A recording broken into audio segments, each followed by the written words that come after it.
The galaxy had decided long ago that humans were unpredictable. That was why they were watched carefully, tested constantly, and never fully trusted. When the unexpected war began, humanity was still considered a minor force compared to the ancient alien empires. No one believed a single human cadet would matter. Cadet Elias Rowan stood in silence inside the cold, metallic hall of the Interstellar Council. He was young, barely past training age, his uniform still stiff from new fabric. Around him, towering alien figures filled the chamber. Scales, metal skin, glowing eyes, and strange breathing sounds surrounded him. None of them looked at him with respect. Most looked bored, some looked annoyed. The war had started 3 cycles earlier. A mysterious force had attacked several outer colonies, wiping out fleets and leaving no survivors. No species claimed responsibility. Fear spread faster than information. The Council needed answers, and quickly. Humans were known for one thing above all else, adaptability, so the Council chose a human. Elias did not know why he was selected. He was not a hero. He had no medals. He was just a cadet who followed orders, learned fast, and stayed calm under pressure. That calm was the reason he did not react when the Council speaker announced his fate. "The human cadet will be deployed to planet K-73, the speaker said. A low murmur spread through the chamber. Some aliens leaned forward, others shook their heads. Planet K-73 was known across the galaxy by a darker name, the No-Return World. No ship had ever landed there and come back. The planet's gravity storms crushed metal. Its wildlife hunted intelligently. Its atmosphere interfered with communication. Sending anyone there was a death sentence. Elias finally looked up. His face showed no fear, only curiosity. "What is my mission?" he asked. The speaker's voice was cold. "Observe record. Survive if possible." That was all. No rescue plan, no extraction date, no backup. The Council voted within minutes. The decision was final. Elias was escorted back to his ship without ceremony. Some guards avoided looking at him. Others watched him like they were already seeing a ghost. Inside his small quarters, Elias packed only what he needed. A survival suit, a basic tool kit, a fishing rod. Yes, a fishing rod. Most cadets would have laughed at the idea. But Elias believed food security mattered more than weapons. Guns ran out of power. Hunger never waited. The ship launched alone. As it entered warp, Elias recorded a short log. His voice was steady. "Cadet Elias Rowan. If anyone is watching this, don't worry. I'll figure something out." The journey ended violently. The moment the ship exited warp, planet K-73 pulled it like a predator. Gravity storms twisted the hull. Warning alarms screamed. Elias fought the controls, but the planet decided his landing spot. The ship crashed near a wide river, its water glowing faintly blue. The impact destroyed the engines but left the core intact. Elias survived with bruises and a bleeding cut above his eye. He stepped outside. The air was heavy but breathable. The ground vibrated with distant movement. Strange calls echoed through the trees. Massive shadows moved between alien plants taller than buildings. Elias took a deep breath. "So this is it," he said quietly. His suit's sensors struggled to read the environment. Everything about the planet resisted analysis like it did not want to be understood. He set up a temporary camp near the river. Water meant life. Fish meant food. And if there were fish, there was a chance. As night fell, the sky revealed 3 moons. Lightning cracked in the distance, illuminating massive shapes far away. Elias felt very small. That was when the water behind him exploded. A massive creature rose from the river, water cascading off its armored body. It looked like a bear, but larger than any tank. Plates of dark blue armor covered its muscles. Its eyes glowed green with intelligence, not rage. Elias froze. The beast roared, shaking the ground. Trees bent from the force of the sound. Any sane being would have run. Elias slowly raised his hands and stepped back from the fishing gear. "I'm not here to fight," he said calmly. The beast stepped closer. Each movement sent ripples through the river. Its claws dug into the stone, then something unexpected happened. The creature sniffed the air. Its head tilted. The roar faded into a low rumble. Elias held his breath. The beast sat down. Just like that, confused, Elias lowered his hands. He noticed something strange. The creature's armor was scarred. Old wounds marked its body. This was not a mindless monster. This was a survivor. Slowly, Elias picked up his fishing rod and cast the line into the river. The beast watched. Minutes passed. When Elias pulled a large alien fish from the water, the beast leaned forward, curious. Elias carefully tossed the fish toward it. The creature caught it midair and devoured it in one bite. Silence followed. Then the beast nudged the ground near Elias and sat again. Elias smiled for the first time since landing. "Guess we're neighbors," he said. Over the next days, something strange happened. The beast never attacked him. It stayed nearby, chasing away other predators. In return, Elias shared food. He named the beast Grim. The council watched everything through a delayed probe feed. At first, they thought it was luck. Then they thought it was temporary. Then Elias set up a camera. On the seventh day, a data packet broke through the interference and reached the council. It was not a distress call. It was a video. The feed showed Elias sitting by the river, fishing rod in hand. Grim lay beside him, half in the water, eyes half closed. Elias looked into the camera and waved. "Hey," he said casually. "Day 7, fishing's good. Local wildlife's friendly, if you're polite." The chamber went silent. Generals stared in disbelief. Scientists replayed the footage again and again. No one spoke. The no-return planet had returned something, a human. And the war had just begun to understand what that truly meant. The video shocked the Interstellar Council more than any battle report ever had. A human cadet sitting calmly on a death planet, fishing like it was a vacation, with a massive alien beast resting beside him. Some council members thought it was fake. Others believed the feed was delayed hallucination caused by interference. But the data was real. Elias Rowan was alive. Days passed and more short videos arrived. Each one showed the same strange calm. Elias explored the riverbanks, mapped nearby terrain, and spoke casually to the camera. Grim, the armored beast, followed him everywhere like a silent guardian. Predators avoided them. Smaller creatures scattered at Grim's presence. The council ordered deeper observation. Military commanders wanted to pull Elias out. Scientists argued it was impossible. Politicians saw opportunity. The war outside the planet grew worse. Entire fleets disappeared near the outer systems. Alien worlds burned. The enemy still showed no face. Every species feared they would be next. And yet, on the deadliest planet known, a human cadet was adapting. On planet K-73, Elias felt the danger growing. The storms became stronger. The ground shook more often. Grim became alert, standing tall and watching the horizon. Something was coming. Elias trusted Grim's instincts more than any sensor. One morning, while checking fishing traps, Elias felt a deep vibration through the water. Grim let out a low warning growl. The river went silent.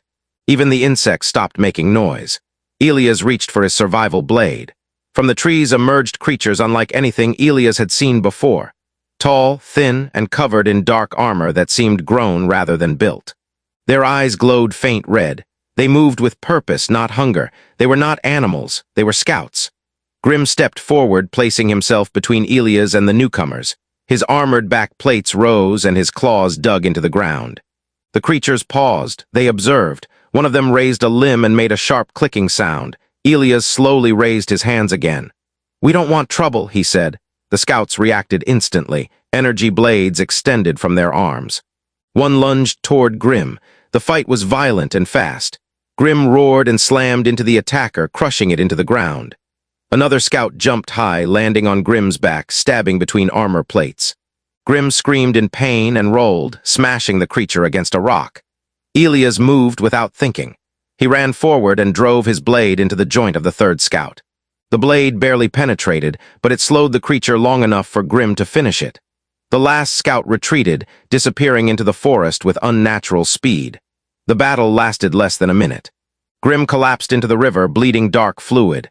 Elias rushed to his side, pressing bandages against the wound. "Stay with me," Elias whispered. Grim's breathing was heavy but steady. His glowing eyes slowly focused on Elias again. They survived. Elias knew something important now. The enemy scouts were here. That night, Elias sent another transmission. This one was different. He showed the bodies of the scouts. He described their weapons and movements. His voice remained calm but serious. "They're not animals," he said. "They're organized, they're watching. This planet isn't just dangerous, it's strategic." The council listened closely. For the first time, they stopped arguing. This planet was not cursed. It was guarded, and the enemy was already using it. Elias began preparing defenses. Using parts from his crashed ship and natural terrain, he built simple traps around the camp. Grim recovered slowly but remained alert. His presence alone kept most threats away. Days later, more scouts appeared. This time, they did not attack. They observed from a distance. Elias did something no alien commander would ever do. He walked toward them. Grim growled but followed closely. Elias stopped at the edge of the trees and placed a piece of raw fish on a flat stone. He stepped back and waited. The scouts whispered among themselves in sharp clicks. One moved forward cautiously and inspected the offering. It did not attack. It took the fish and retreated. Elias exhaled slowly. Communication. That night, Elias recorded another message. "If they wanted me dead, I'd be gone already," he said. "They're curious, like everyone else. That means they can make mistakes." The council replayed that line multiple times. Human logic was dangerous. The enemy returned again, this time with more numbers. Larger figures appeared behind the scouts, heavily armored, command units. Grim stood tall, ready to fight. Elias placed a hand on Grim's side. "Not yet," he said. Elias activated his camera. "If you're watching this," he said calmly, "then listen carefully. This planet isn't killing me, it's training me, and I'm not alone." The enemy commander stepped forward. Its voice echoed inside Elias' mind, translated through unknown technology. "Human, you survive because we allow it." Elias smiled slightly. "Then you made your first mistake," he replied. The commander tilted its head. "You believe yourself important." Elias looked at Grim, at the river, at the traps, at the scars on his own hands. "I believe I'm useful," he said. The commander studied him longer than expected. Then it turned and left without another word. That night Elias did not sleep. He understood now. The enemy was not afraid of humans yet, but they were watching, and Grim was no ordinary beast. Elias placed his hand on Grim's armored head. "We're in the middle of something big," he said quietly. Grim rumbled softly in response. Far above the planet, unseen satellites adjusted their orbits. Fleets prepared silently. The war was shifting direction. Because a single human cadet refused to die, and the galaxy was starting to notice. The scouts did not return for 2 full days. That silence worried Elias more than any attack. Grim stayed close, his body tense, his eyes scanning the land constantly. The planet itself felt restless, like it was holding its breath. Elias used the time wisely. He repaired his camp, reinforced traps, and explored higher ground. From a rocky ridge, he could see far across the alien forests and rivers. In the distance, he noticed strange structures half buried in stone. They were not natural. They were old, very old. Grim refused to go near them. Whenever Elias stepped too close, Grim blocked his path, growling softly. That told Elias everything he needed to know. Those ruins were important and dangerous. On the third night, the sky changed color. The moons dimmed and a red glow spread across the clouds. Elias felt pressure inside his head, like something was touching his thoughts. Grim roared in anger. Then the voice returned. "Human." Elias stood slowly. He did not reach for a weapon. "You came back," he said. The enemy commander appeared from the shadows, taller than before, surrounded by armored guards. Their movements were calm, confident. They did not see Grim as a threat. That worried Elias. "You are interfering," the commander said inside Elias' mind. "This world is not meant for you." Elias crossed his arms. "You sent scouts first," he replied. "That means you weren't sure." The commander paused. "This planet is a proving ground," it said. "Only the strongest survive here." Elias glanced at Grim. "Looks like we passed," he said. The commander ignored the comment. "This world forges weapons," it continued. "Creatures, soldiers. You call it a death planet, we call it a cradle." That word hit hard, cradle. Elias slowly looked at Grim again, the scars, the intelligence, the discipline in his movements. "You made him," Elias said. Grim growled but did not deny it. "Yes," the commander answered. "And others like him, we shape life through pressure, pain, survival."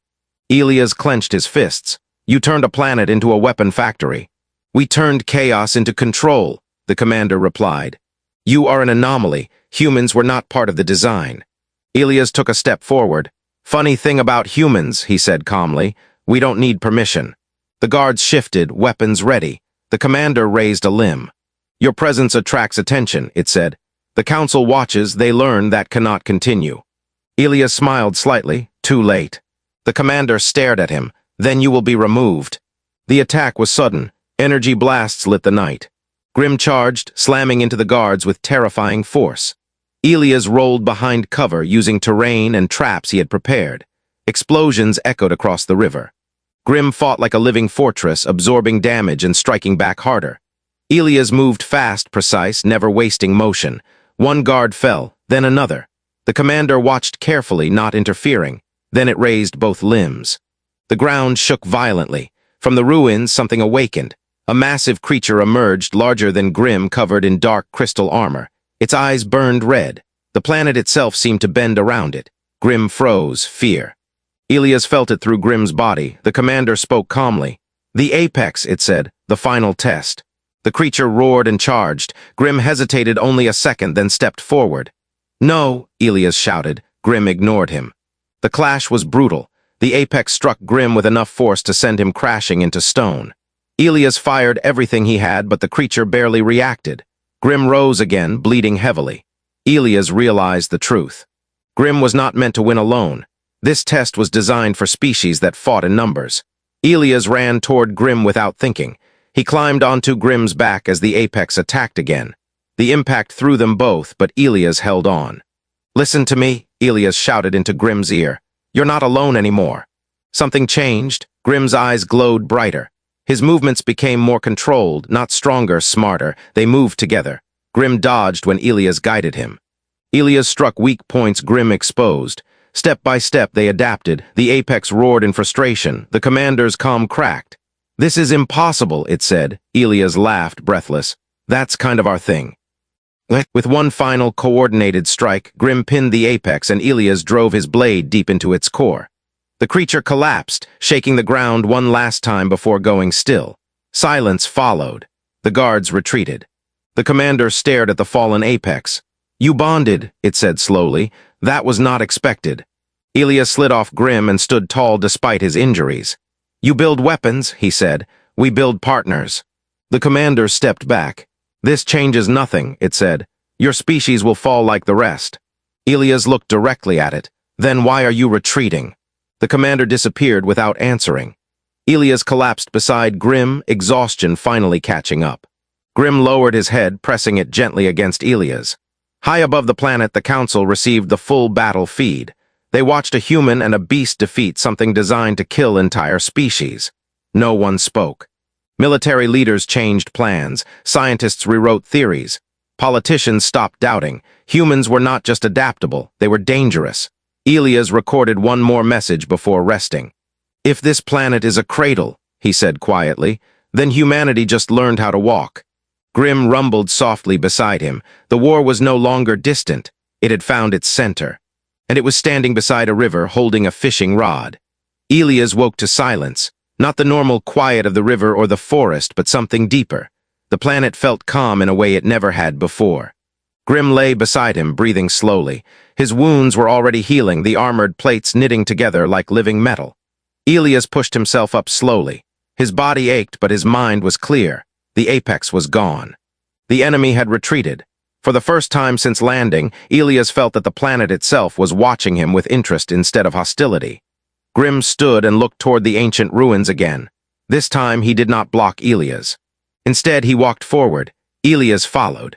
The ruins were massive, carved directly into the stone of the planet. Symbols covered the walls, worn by time but still glowing faintly when Grimm stepped close. The air vibrated softly, like a deep hum. As Elias entered the central chamber, his head began to ache. Images flooded his mind. He saw the planet long ago, before it was called a death world. He saw laboratories grown from stone and crystal. He saw creatures like Grimm, but younger, smaller, learning to hunt, to protect, to cooperate. Grimm was not created as a weapon. He was created as a guardian. The enemy species had come later. They found the planet and twisted its purpose. They used the guardians, forcing them into endless trials, pushing them until only the strongest survived. Grimm had escaped those trials. He had survived long enough to become something more, a protector without a master. Elias dropped to one knee, overwhelmed.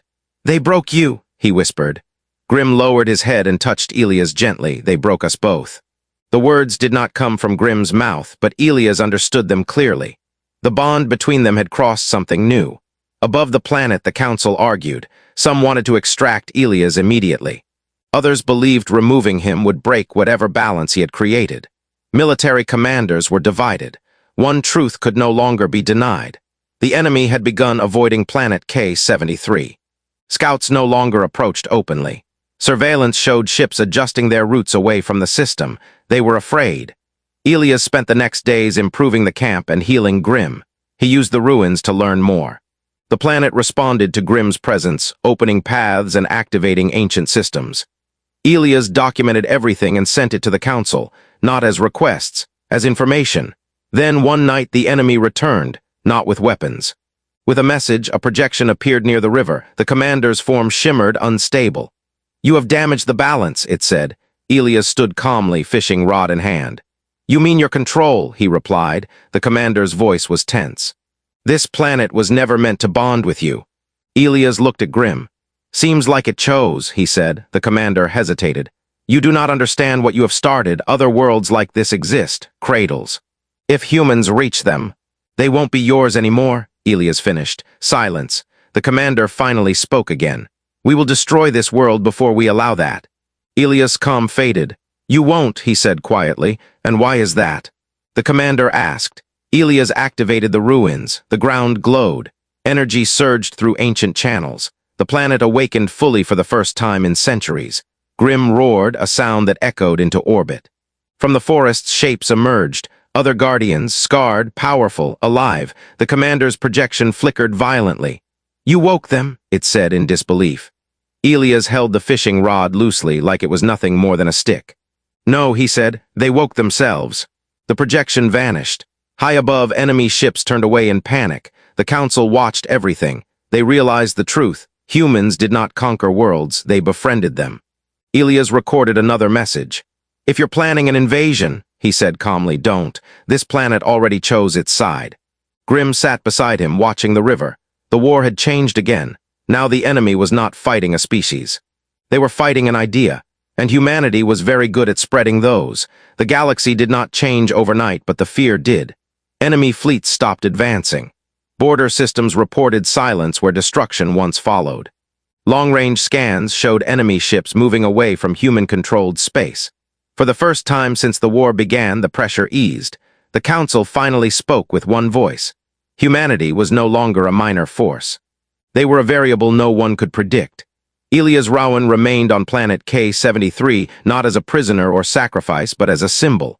Ships did not land, but signals came often. Scientists asked questions. Military leaders listened instead of commanded. Politicians stopped pretending control. Elias answered only what mattered. Grimm grew stronger each day. Other guardians appeared more frequently now, watching from a distance. They did not approach Elias directly, but they recognized him. The galaxy slowly returned to something close to peace. Trade routes reopened. Border worlds repaired their cities. Fleets stood down from constant alert. But the memory of the war did not fade. It changed how every species looked at humans. Elias Rowan never left planet K-73. Months passed. Seasons changed in ways only the planet understood. The rivers shifted their paths. Forests grew where battle scars once marked the land. The Guardians no longer hid. They moved freely now, not as weapons, but as caretakers. Grimm remained at Elias' side. He was larger now, his armor smoother, his movements calmer. He no longer reacted with anger or fear. He watched, he judged, he protected when needed. Elias lived simply. He repaired his shelter into a small home. He fished. He explored, he listened to the planet and learned its rhythms. The ancient systems remained active, but they no longer felt like tools of war. They felt like a promise. The Council sent one final delegation, not soldiers. Not commanders, just representatives from many species. They did not land ships. They approached carefully, respectfully, guided by the planet itself. Elias met them by the river. They were surprised by how normal he looked. No throne. No armor, just a human in worn gear holding a fishing rod standing beside a massive alien beast that could destroy armies. One of the delegates finally spoke. "You changed everything," it said. Elias shrugged lightly. "I just didn't die," he replied. The delegates exchanged looks. "What do you want?" another asked. Elias looked at Grimm, then at the forest, then at the sky. "I want this world left alone," he said. "No tests, no weapons. No control. And humanity?" the delegate asked carefully. Elias smiled faintly. "Humanity doesn't need to own everything," he said. "Just enough to prove we belong." The agreement was made without signatures. The cradle worlds were declared protected. No fleets. No experiments. No forced evolution. Any species that broke the rule would face consequences not from humans but from the worlds themselves. The enemy species vanished from known space. Some believed they retreated beyond the galaxy. Others believed the cradle network cut them off completely. No one chased them. Elias continued to send messages, but they changed in tone. No warnings, no lessons, just quiet moments. A sunrise over alien mountains, Grim resting by the water, a successful fishing trip, a short laugh. Children across the galaxy watched these recordings. Not as propaganda, but as proof that survival did not require cruelty. One night, Elias felt the bond shift. Grim stood and looked toward the ruins one last time. The symbols glowed softly, then faded. The ancient systems powered down. Their purpose was complete. Elias understood. The planet no longer needed guardians. It had a caretaker. Grim returned and sat beside Elias, pressing his massive head gently against him. Elias placed his hand on Grim's armor. "You can rest now," he said quietly. Grim's eyes dimmed slightly, not in death, but in peace. He lay down near the river, breathing slow and steady. Elias stayed with him until morning. When the sun rose, Grim did not wake. The planet mourned, the rivers slowed, the wind softened. The guardians howled from deep within the forests, a sound of respect and farewell. Elias did not cry loudly. He simply sat beside Grim, his hand resting on the armor that once protected him. "You did good," Elias whispered. The planet responded. From the place where Grim rested, new life began to grow. Plants unlike any seen before spread gently, glowing with soft green light. The guardians returned to the forests, no longer needing to fight. Elias remained. Years passed. Humans finally visited the planet not to claim it, but to learn from it. Elias taught them patience, respect, listening before acting. He never became a ruler, he became a story. When Elias grew old, he returned to the river one last time. He cast his line into the water, smiling as he felt the familiar pull. The camera recorded quietly. "They sent me here to die," he said softly. "But this place taught me how to live." The recording ended. Elias Rowan passed peacefully beneath 3 moons, on a world that once killed everyone who touched it.